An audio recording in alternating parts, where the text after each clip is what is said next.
starting over. It's the longest break ever. Oh my God, dude, we haven't done a podcast in a month. Should we do one where we since it feels like we're starting all over again because we haven't done one in so long, we can officially welcome people this time. Yes, we are. I almost poked myself in the eye.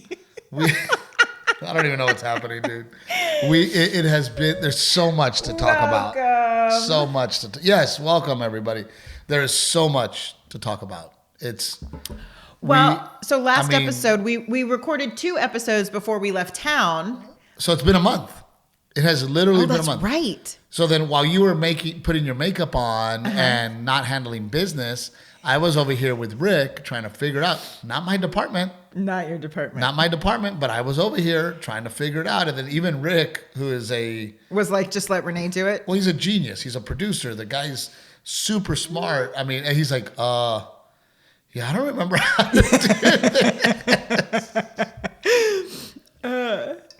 And it's one of those things where you're like, oh shit, dude, if you don't know how to do this, we're in trouble. This is not happening.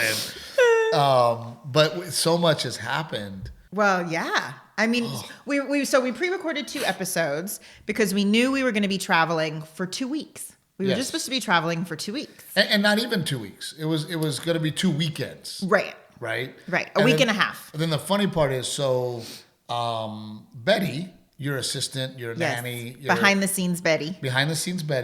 She, this was her first time to travel with us. Yes. So we were like, all right, Betty, we sat down with her and we go, okay, well, how are you comfortable traveling? And she's like, oh, well, I'll go Friday to Sunday. Right. That and then way, come and have some time off before we get back. That way you guys have me through the show days. Yeah. So we're like, great, right? We get to Palm Beach, which we love. We love Palm Beach. Yeah. It always feels like a vacation. The hotel is awesome. They have a great swimming pool. What's it? City Place? Is that what it's called? Yes. City Place. And it was under construction last time. And this time it was amazing. Beautiful. Yeah. And I it was so funny because I would walk to the club. Yes. And in order to walk through to the club, because the club's upstairs, you walk halfway, then you go up, and then you walk above. You know what I'm talking about? Yes. But then you would pass that tree. So right? It's kind of like, how do you explain to people what it is? It's like courtyard type shops. It's an outdoor mall. Yeah, it's an outdoor mall with a beautiful central plaza that has water fountains. Right, for uppity women, for bougie uppity women. That's exactly who they cater to. For me, a lot of comedy clubs are in bougie outdoor shopping malls. Yes, if you're a rich old lady. That's why I married you, baby. If you're a rich old lady, right. Which, by the way, at one point we're walking with our baby, and in the middle of the street, this lady stops. I gotta talk to you. This baby is beautiful, right? And then and then her husband's like, Luann, come, Luann, we're in the street, Luann, and he's just sitting there annoyed. And she doesn't care. And she just keeps talking in the middle of the street. Oh, shut up, Phil, or whatever his name is, old man name. Shut up, Griffin. Shut up, Griffin. I gotta see this.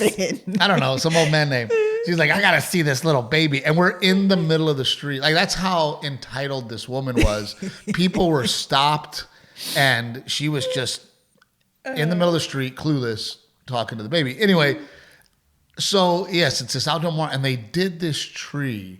And Rick, we're gonna have to find the tree because it's almost. I have video of it. It's almost unexplainable. Well, there's it is probably 2.5 stories tall. And it's probably a few hundred feet wide. Yes. And it is, I can't believe Vegas doesn't have one of these trees. Yeah. You would think that it would, how the Bellagio has the Botanicum there in the middle? You would think that something like this would be there. It is. It's beautiful. And, as a dude, you walk by and you go, oh man, that's cool. That's really cool. So it's this massive tree, but every leaf on it is lit up in Colors. multiple LED lights. The funny part is I would do my show and then I would wait in the green room and then I would walk back to our hotel.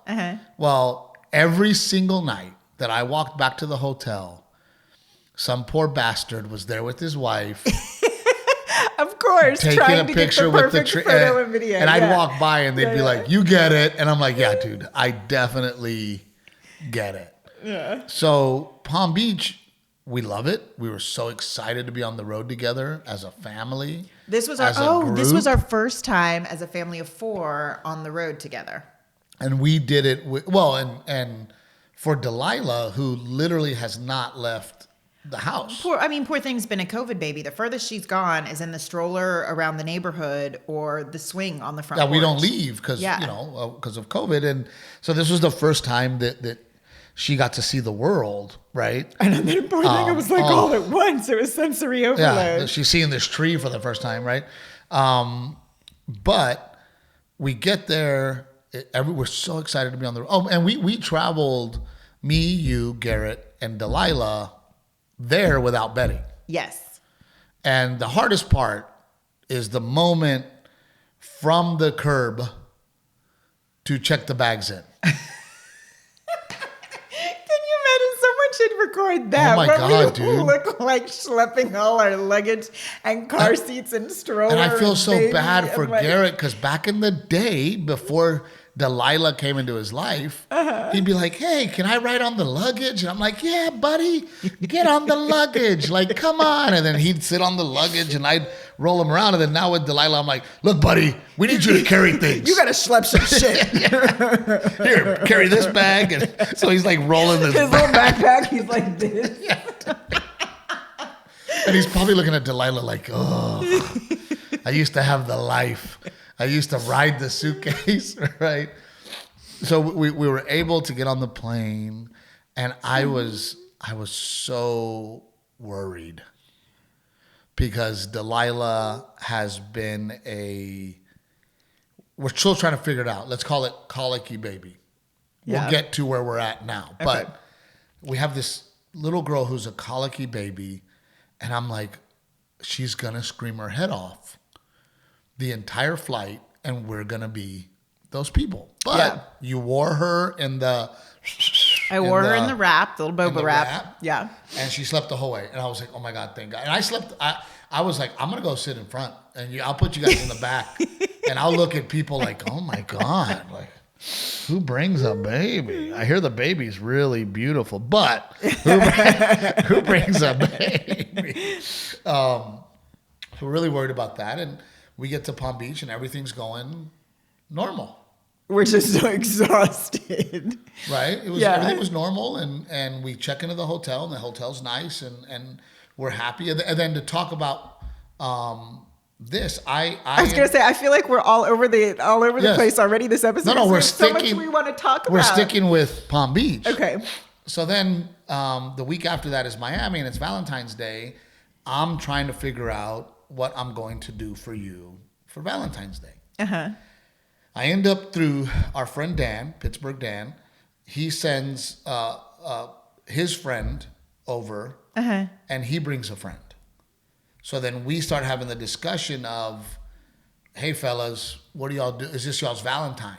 What are y'all doing? Blah, is this blah. their Valentine's date night out?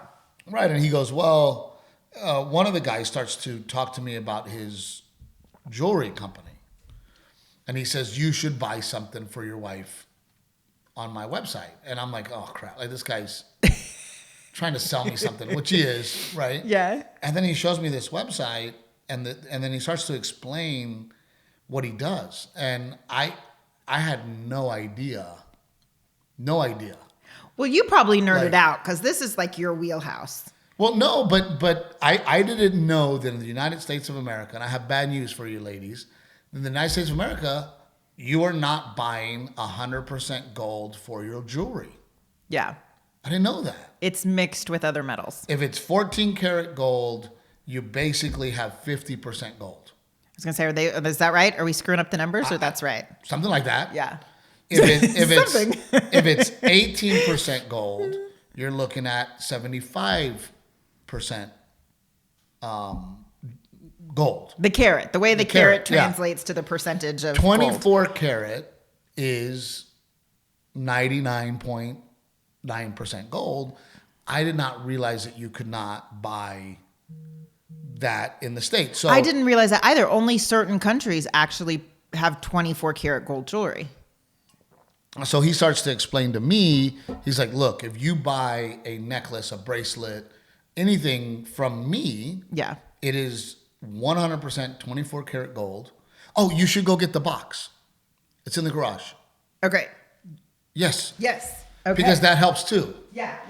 So anyway, the guy is telling me that not only is he going to sell me a piece of jewelry from his website, but it is IRA approved, which means that whatever I buy from him will always be worth the price of gold. So I was like, okay. So, I know my wife. Let me see.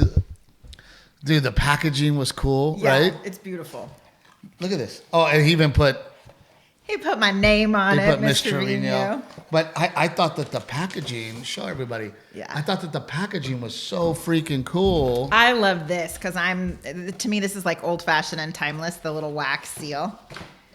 So look, knowing my wife, I go, and Rick, you know this. I go, Renae, look, get on this website, pick something out.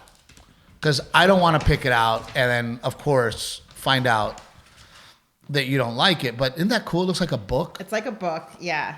But what I found cool is that it explains to you like everything about it, right? Financial insights, pure transparency. And then your card that tells you like when you buy a nice handbag, the authentication card that tells you how much gold is in there and everything. Well, that's what I thought was really cool. And I buy gold as an investment. So here it tells you the date and the price of gold on that date. The date and the price of gold on the exact date that you bought it. So I thought it was a perfect situation for me because Renae gets over things. Like she'll just stop wearing something because, I don't like it anymore. Well, no, usually Steve doesn't pick out such nice gifts. You picked it out for yourself, you jerk. You went to the website and you picked it out for yourself. No, but usually you would have not even been hip to this. And I actually think this is really cool too. Well, yeah, because when you get over it or you want another piece, then we trade it in for the exact price of gold. Well, no, mostly because I know you nerd out about gold, and I feel like I can sucker you into more jewelry. No, we'll turn that one in. No, I'm keeping this one. In 3 years, and then just keep upgrading. No, I'm keeping this one. I want some bangles next. But anyway, it turned out that it was really cool to meet this guy, and I think it's really cool. And anytime I find something really cool, I like to share it with the people that watch the podcast. So what's the website? Mason Laurea, Laurea. I'll put it on my Instagram. And then Rick, if you could also put it on the thing. But I just thought it was a really cool thing. And then the funny thing that came out of that, we're going to fast forward a week and then go back to talk about our week. So, well, no, I think he was trying to make up with it. Are we going to go there yet or not yet? Why I got the beautiful piece of jewelry, what you were trying to make up for? No, we're not going to go there. Stop, dude. Yes, we'll talk about that. So the funny part about that is, so in Miami, Renae does not, Renae knows because she picked out the necklace. She doesn't know when or where you're going to get it. So they show up with this beautiful package and blah, blah, blah. In the green room with me is a gentleman that my management sent, a professional guy, to meet with me, right? And to come see the show and blah, blah, blah. Well, he's back there with his wife, and his wife is wearing all this gold jewelry, right? Yeah. She's got her rings, and she has probably about 14 bracelets, right? She kind of did she had a bunch stacked on. Yeah. Right? So the guy brings, Derek is his name. Uh-huh. He brings me the gold or the necklace that you're wearing right now. And he starts to explain in front of everybody in the green room, how jewelry works and how when you buy stuff in the States and blah, blah, blah. And how, and his wife is sitting there and she's like, well, what the shit am I wearing? She's like, so you're telling me that this is bullshit? Poor husband's face. You just dude, her husband was like, thanks a lot, Steve. How dare you give your wife this gift while my wife is here, right? And it was so funny. She was like, I mean, she was part kidding, part serious because she. Well, no, at first it was just like a natural reaction, and then once she said it, she was like, "Oh, can I take that back?" She's like, "Well, what the shit is this?" But to me, and they're older than us. To me, I didn't know. Yeah. Right? I thought you walk into a jewelry store and, of course they always tell you, hey, 18 karat is better than 14 karat. Right. Right? And you go, oh, okay, well, I'll get the 18 karat. Yeah. I didn't know that you're not buying gold and that 18 karat.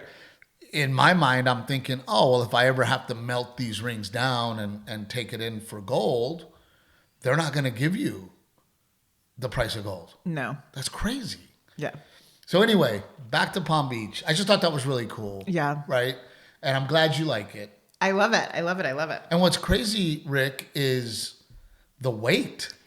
It just, especially with the baby, I'm not afraid to wear it with like Delilah because she's starting to grab on things right now. Like it's super sturdy and heavy. You feel it. It's very heavy. Like you can definitely tell the difference, right? And then, sure. Renae wears 24 karat gold and I wear rubber, plastic. How much is this rubber? Is this 100% rubber? I want to know if it's 100% rubber. But anyway, I thought it was a really cool gift and I'm really glad that he was able to deliver that gift the way that he did. Then I gave it to you on stage. And yes. But so we decide, okay, we're going to do Palm Beach. We're going to stay through the week because why go back and forth, right? Relax. Why fly back to Texas? Yeah, is what you mean. Why fly back and forth? Let's relax, right? Yes. So I find this hotel that is like an apartment. Yes. Right, like condos. Yes. And the reason I picked it is because it had like several pools. It had miniature golf. It had a casino across the street. I knew you were going to bring it up. That is not. I had no idea. There was a casino right across the street. The hotel not that nice. The casino. No, the hotel was nice. Everything was closed. Like it was basically a retirement facility, and the slide was closed because probably Ethel broke a hip. It has nothing to do with COVID. Ethel broke a hip, and they had a meeting, and they got upset. Ethel broke a hip, and on the slide. So I had no idea, Rick, that there was a casino across the street. You don't believe that. I had no idea. Not believe that. Okay, no one believes that. Let me ask you this, because me and Troy. We're going to go to the casino for a drink and to gamble a little bit. Right. Why would I get an Uber if I knew it was literally... Like, I felt bad. The Uber guy showed up and practically reversed into the casino parking lot. So then I like crab, right? Uh-huh. Crab and steak are my favorite. Yes, I know. I like crab. I like king crab. My favorite crab is stone crab. So we don't do Valentine's date on Valentine's Day because you're always working. It's a big comedy night. So we always try to go before the weekend and go to dinner, just the two of us. So Steve says, let me take you to a nice crab dinner. There's a nice crab restaurant at the casino. So I'm like, okay, I'll go to the casino. He wants to take me to a nice crab dinner. It's convenient, right across the street. We can go and come back. When I was at the casino, it was a nice casino. Uh-huh. It wasn't a ghetto casino. No, it wasn't. It was nice. It was nice. And I saw they had this beautiful crab restaurant, and I go, perfect. We're going to go on a date. Because anyway, when you go on a date now, when we go on dates nowadays, especially on the road, we can't go. I mean, Betty's stuck with Delilah, who's colicky. Yeah. And Garrett, we really can't go far anyway. So I was like, perfect. Yeah. We will go across the street. And by the way, it's our date. Yes, it is our date. So on our date, I think I should get a little something for me, and you get a little something for you. And let's just cut to the chase. Y'all, he took me to a deli in the casino. The crab restaurant was closed. You're like tiptoeing around it. No. My Valentine's date was a deli in a casino. It was a good deli, though. It was like, the food was good. It was. The food was good. But when we walked in and they're like, only the deli was open, I was like, he took me to a food court. I even valeted. I even valeted, and I told the valet Parker, I'm like, hey man, are the restaurants open? And what did he say? Yes. He said, yes, the restaurants are open. I'm like, all right, here we go, crab. Now we know we have to be more specific next time. Yeah. When Renae was all dressed up, and of course I had sleeves. I wore a shirt. You did. You wore a shirt with sleeves. For the casino food court. We ended up at the deli, dude. And no, we walk in, and the best part is you're like, oh, you don't mind, right? What am I going to say at that point? I'm at a casino. Dude, you didn't say shit. Parked. Your face said it all. Your face said it all. And I was just like, look, I was like, I'm not playing this game.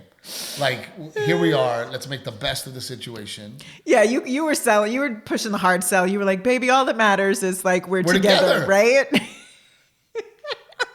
And it was a great roast beef sandwich. It actually was. And some good matzo ball soup. It was good. It was good. So then we had drinks together, sat at the bar. Yes. Right? Yeah, but you do this thing where like he gets so upset that I'm not excited about gambling. Don't talk to them. Talk to me. Like, you're like, get into it. You're like, get into it. No. Enjoy it. And all I'm thinking is, I have a colicky baby. I don't want to be sitting in front of a slot machine. I just want to be in my bed. No, I didn't go straight to the gambling. We sat down at the bar.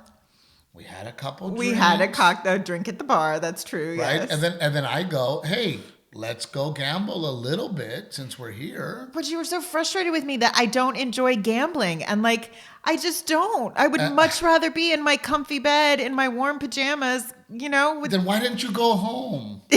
On our Valentine's date.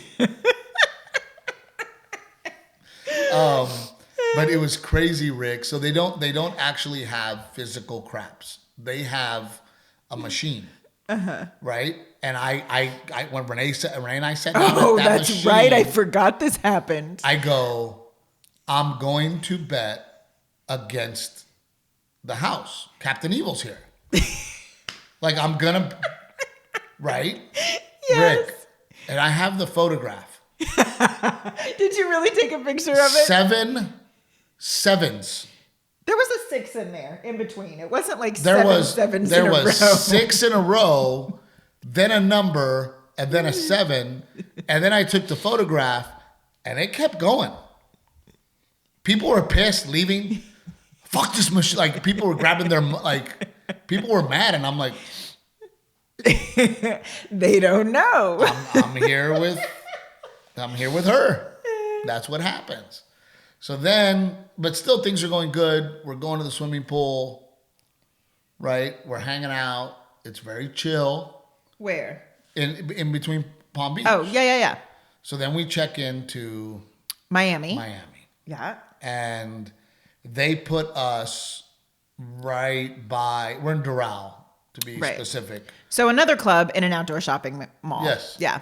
They put us over there. Miami is selling out like crazy. I gotta say, Miami audiences are so cool. I just want to throw this out there. I know you like to film your specials in Texas, but the Miami crowds, I think, would be so fun for a special because they are rowdy. They are rowdy and they're fun and they're there for a good time. And you know what? I'm friends with DJ Laz. Uh-huh. So for those who don't know DJ Laz, look him up. He's a old school famous DJ from Miami. I've known him for a very long time. I used to do morning radio on his radio show, and we've just been friends for a very, very long time. Yeah. And he came out to hang out, and it was so cool to get him on stage because he's such a big celebrity, specifically in Miami, Yeah. So people went crazy, and it was nice to see him. And then he invited us out on his boat. Yeah. Right? So we got to go on DJ Laz's boat and, with his wife. Mm-hmm. And then we docked in the Keys because he drove us out to the Keys. Yeah.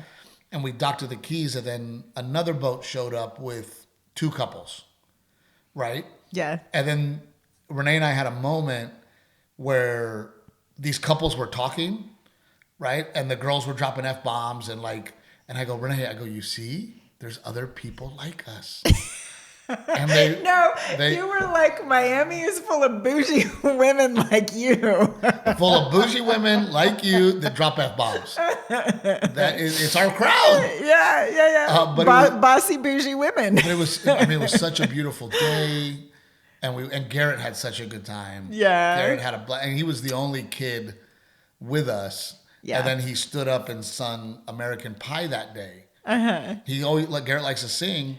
So then it was interesting. Oh, I have a great photo of that too. The flag on the back of Laz's boat is glowing, and Garrett's standing up there on the little cooler, singing to the other boat. Yes. Like, it was awesome. And Laz was just like, he would look at me at this. He'd be like, "What's happening right now? Like, how does this 5-year-old know all the words to this long to an song? 8-minute song?" And he sang the whole thing, and nobody was nobody cared that he sang the whole thing. Yeah. So then later that night, normally when Garrett gets on stage, he does his jokes, and then he goes, "Dad, I'm gonna sing." And I was like, "What? I want to sing tonight." I'm like, "Okay." So we get on stage. They put American Pie on over the deal, and Garrett sings American Pie, and the crowd. Oh, the audience in Miami starts it's on my TikTok. Clapping through the song. It was so good. It's on my TikTok. Oh, is it? Yeah. And dude, Garrett, and they're flashing the lights, right? So, they're flashing the lights like it was a concert, and dude, Garrett's killing it. The crowd is freaking loving it, right? Yeah. Oh, and then so by Saturday, we start seeing the news. We are due to fly out on. Betty's flying out Sunday. We're flying out Monday morning. Yeah. And then we're yet to be canceled on Saturday. Yeah. And Texas is getting slammed. Snowmageddon 2021. Yes, they call it Snowvid. Oh, yeah? Instead of COVID. Oh. They're getting slammed. I'm calling my sister, your parents, my parents going, "Hey, are you guys okay?" And they're like, "Well," and I'm looking at the weather, and road manager Timmy's girlfriend came. Yeah. And she had already been canceled. Oh, that's right. Southwest had already said, "You're not leaving until Tuesday." Because she was supposed to leave Sunday too. Right. And I'm like, oh crap, like, what's going to happen? I'm on Laz's boat making a joke. "Hey, Texas, what's the weather like?" I'm in my tank top. I know. I posted a picture of Garrett playing in the pool. Because we didn't know how severe things were going to get. Yeah. And then all of a sudden, Saturday rolls around or Sunday, and they're like, "Oh yeah, you're not scheduled to leave until Tuesday." Mm-hmm. So we're like, okay, I call the club. I'm like, "Look, we're going to have to extend our stay here at the hotel." Hotel. And then all of a sudden, "Oh, you're not getting out till Thursday. Yeah. Right? Yeah. And we had been in this hotel for a while, and I said, "Screw this."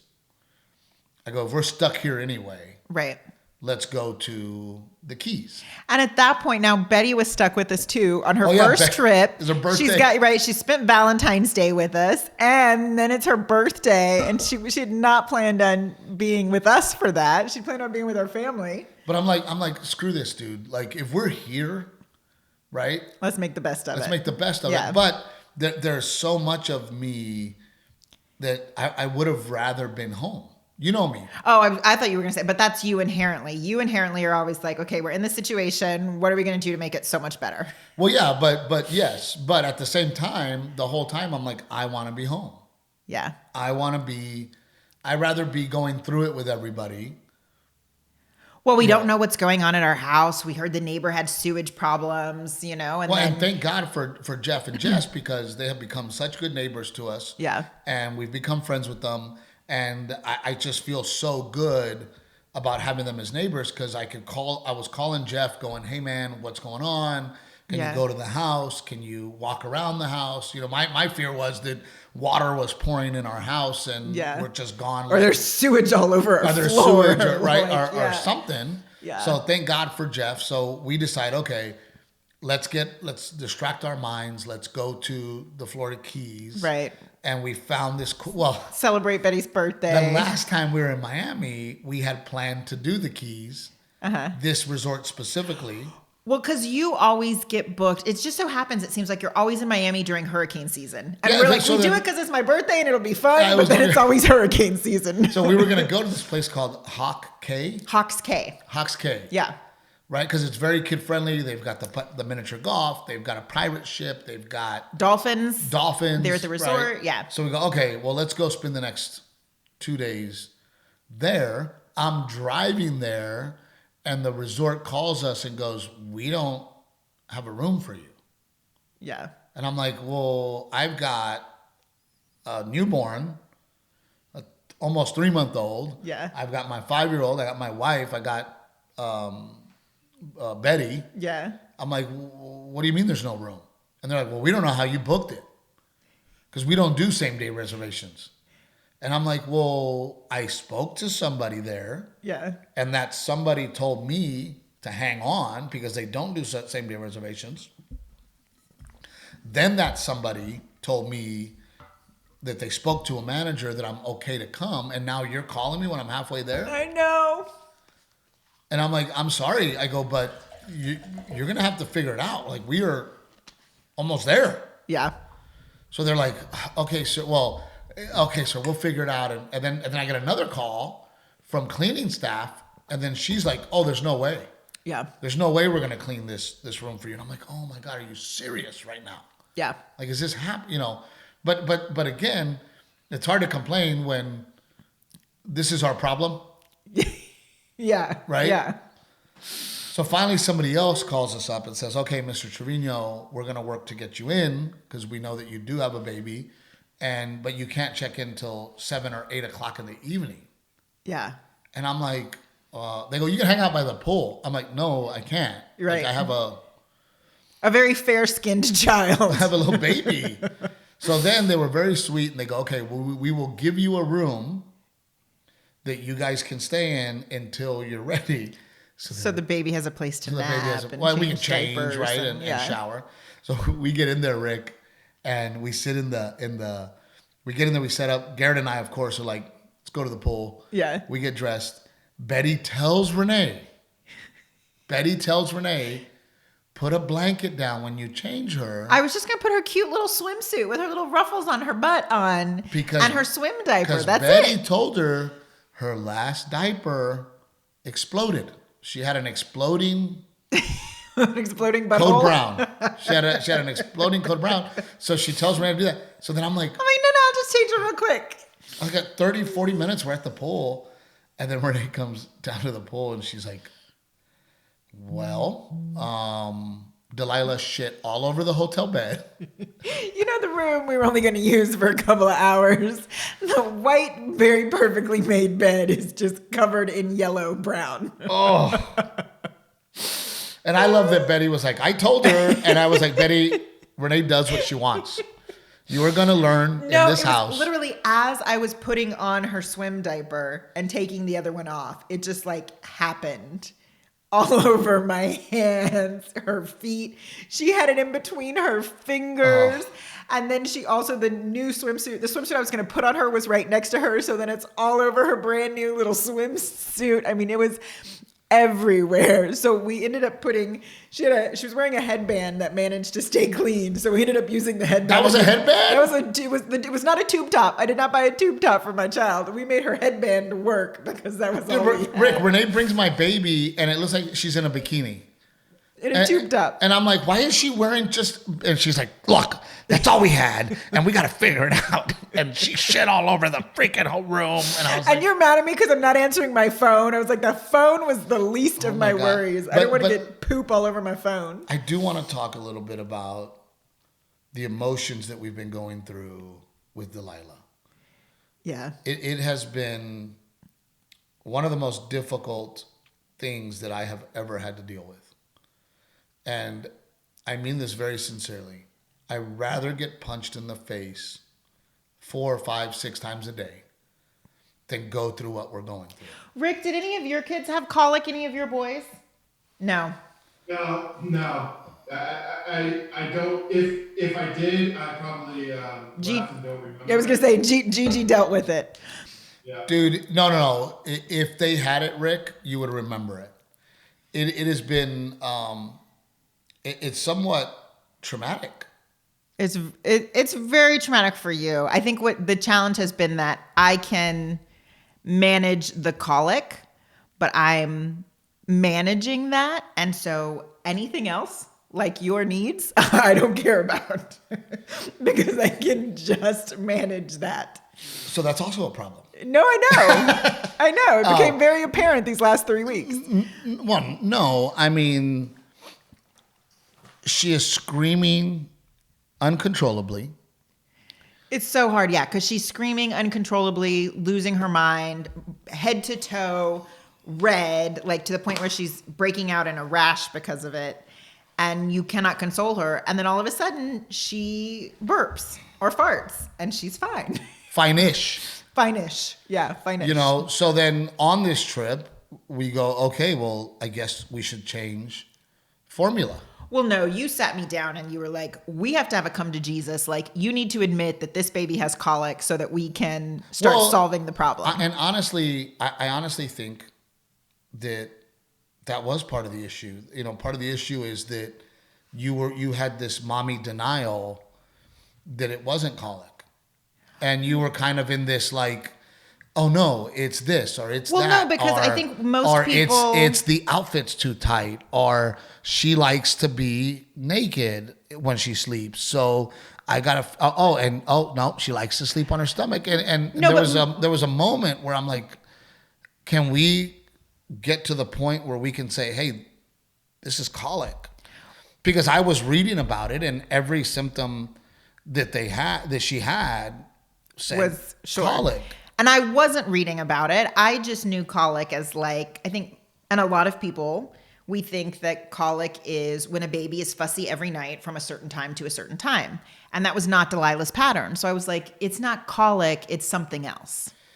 So finally getting you to admit, like, hey, this is colic, right, and we need to go through the steps of how to figure out how to make her life better, because it is, and it's, and I want to talk about it because I know that either you're somebody that is listening right now or watching right now has been through it. You had a colicky baby? Or you're going to have a baby, and maybe this conversation will help you prepare for something that you're not ever to be prepared for. I think I was talking about this with someone else, and I think people who didn't have a colicky baby just think it's so silly, and they're kind of dismissive of it. And they're like, oh, you just have a baby. Babies cry. That's what they do. No, you know what I mean? Dude. Like, there's a little bit of that.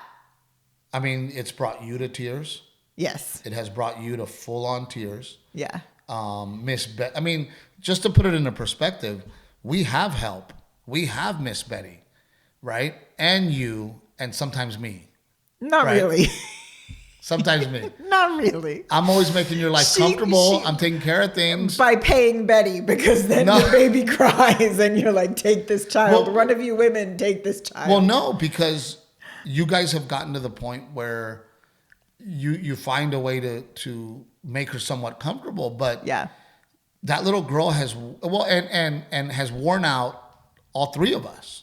Yeah. And it's hard for me because am I up physically at night holding the baby, feeding her, consoling her? No, but we're all in the same room, right? And right. She's screaming her head off, not for 5 minutes, for an hour. And it's hard because I feel your stress and your anxiety and your frustration, and I'm trying to not let that affect me, because obviously this little human being feels everything. She's intuitive. She knows what we're feeling. So I'm trying to not let your mood affect my mood, because I'm the one holding her and I don't want it to affect her mood. Like, it's just a terrible trickle-down effect. So nobody's sleeping. Yeah. Nobody's sleeping. We're still having to go through our day. I'm still having to go to work, where Friday and Saturday nights, I'm not done until 1:00 in the morning, and coming home so that 2 hours later, usually at 3, I'm feeding her. She's losing her shit again, right? Yeah. And it has been the only way that I can describe, and then correct me if I'm wrong, mm-hmm. but the only way that I could describe what it's like having a colicky baby is that you are experiencing every single emotion that you own at the same time. Like, I am scared. I am worried for my daughter. I am sad for my daughter. I'm angry that we can't get this under control. Yeah. Right? I have my feelings hurt. I mean, it is like, it's just a whole for gamut me, of, and I just want to cuddle with my baby. And I want her to be able to sit with me and chill and just I can just feel her little body and be daddy to her, but she doesn't let you. Right? So there's that emotion of, hey, this little girl's been in my life for 2.5 months. I'm madly in love with her. She's super beautiful. And I can't just chill with her because she's never chill. And that's two things. One, I think you just want her to sit there, and she's not that kind of baby.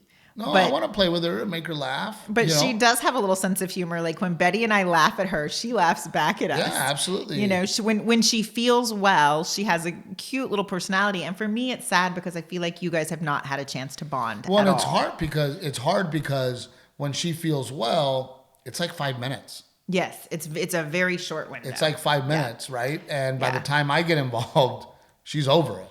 Yeah. You know, but we were on a certain formula, and then we decided to go to another formula. That didn't change anything. Well, we're trying to figure out, we know there's some acid reflux happening, but we also don't know if it's because colic can be a lot of things. It can be acid reflux. It can be a food allergy. It can just be an underdeveloped gastro system because they're little and tiny and they'll outgrow it. So we switched to a certain formula, and then that gave her diarrhea. Every single diaper. Every diaper was like... So then Renae was like, okay, well, let's go. It had been a week of that, and then you start to worry about the baby getting dehydrated, and then she's getting this terrible, awful rash. And she's still losing her shit every time. Yeah. Every time she's up. Yeah. Right?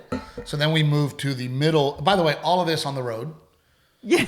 Yeah. Right? All of this checking in at finding the CBS, right? Yeah. And then there's a snowstorm happening in Texas, so I don't even have any communication with our pediatrician because everything is shut down. No one has electricity or water, and the office is closed. And American Airlines is not letting me know if we're ever going to get back to Texas.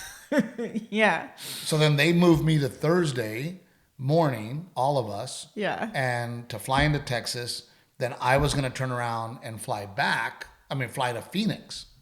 But the problem was... you weren't even going to have a chance to go home. You were basically just going to hang out in the Austin It was just going to be a layover, and, right. Yeah. And then they're like, oh no, like we still don't have power. There's still snow on the ground because another snowstorm hit. And I'm like... I talked to Adrian, our social guy, and he was like, you should at least wait till Friday to come back. He's like, it's not looking so good. Well, then I called American Airlines, and they were like, oh no, we're going to push you to Saturday. For you and Betty and Garrett and the baby. And at that point, why are we going to be in a hotel in Florida and you in a hotel in Phoenix? Well, yeah, because they had already told me that they can get me to Phoenix. Straight from Florida to Phoenix. Just don't go back to Texas. Yeah. So I'm like, guys, let's just extend. And poor Betty. Like, I'm like, hey, Betty, Phoenix? And she's like, let's go. So we load up. We go to I get there first. You flew out before we did. Yeah. So I get there at 9 a.m. Thursday. I've got a few hours to myself, and then I have a show. Then you guys get in at midnight. And then I'm by myself. And in my head, I'm like, oh my God. Like, I'm going to be by myself. So peaceful and quiet in a hotel room. It's going to be peaceful and quiet. I didn't even think about this. You're a couple of hours and then I can just chill in the hotel room, right? But I couldn't. I missed you guys. I missed the chaos. I missed the traveling circus. Yes, like I'm sitting there like, who lives like this? I need chaos. I need my son jumping on me. I need a 3-month baby screaming her head off. I need my wife giving me looks. I need Betty running back and forth. Like I honestly felt like this kind of anxiety of this is not normal. It wasn't normal. You know? So I really didn't get to relax because I was like, where's my family? I need the circus. And it was. You do need the circus. It was a very weird feeling for me. Yeah. Right. And then the funny part is, We left in flip-flops and came home in flip-flops. Oh, but I feel so bad saying that. I mean, I felt bad coming home with a tan. It's a reflection off the snow. Dude, we get home. There's no snow on the ground. It's 68 degrees. We still have a water boil, but for other people who are not in Texas that are watching, I just want them to know, the situation in Texas was very, very serious. There are still people. I mean, we are still under a water boil. There's still people in this community without water. Yes, but look, I think the media scares people. I think the media always shows you the very worst. And what you don't know about Texans and human beings in general is that we help each other. Oh, yeah. There's definitely communities, younger people looking after the elderly people. People help each other. Our neighbor came over to check on our stuff, making sure that we're okay, right? Yeah. Everybody everybody got through it. Right. Now don't get me wrong. Some people lost their lives for the lack of electricity. I don't know what happened, right? But we got to make sure that it doesn't happen again. Yeah. Right. But we got through it, and we made it. And, well, not we were in Florida. We as Texans, we as people, we as human beings, we as even though some people didn't have electricity, people were bringing wood to their houses to help them and so that they could burn their fireplace. And you know what I mean? So, you really see this sense of community and the sense of people helping each other out. And I think inherently people are good.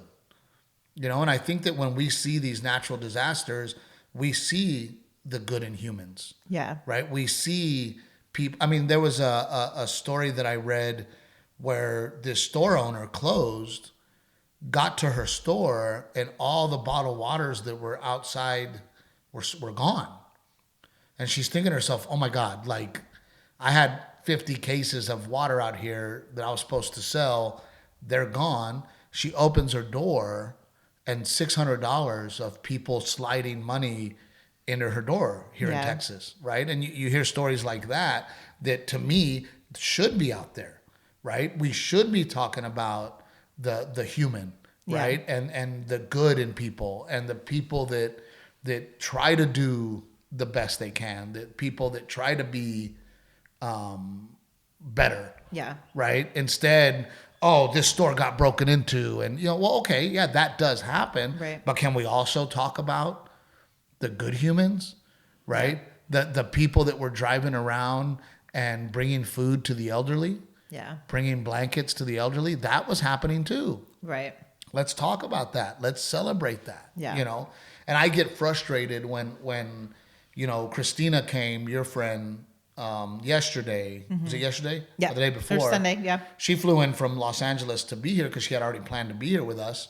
And she was like, oh my God, is Texas just freaking losing their minds? And is it crazy? And, is there any electricity? And is there snow on the ground? It's like, no. Yeah. There's not. And then she gets here and she's like, oh my God, everything's normal. Yeah.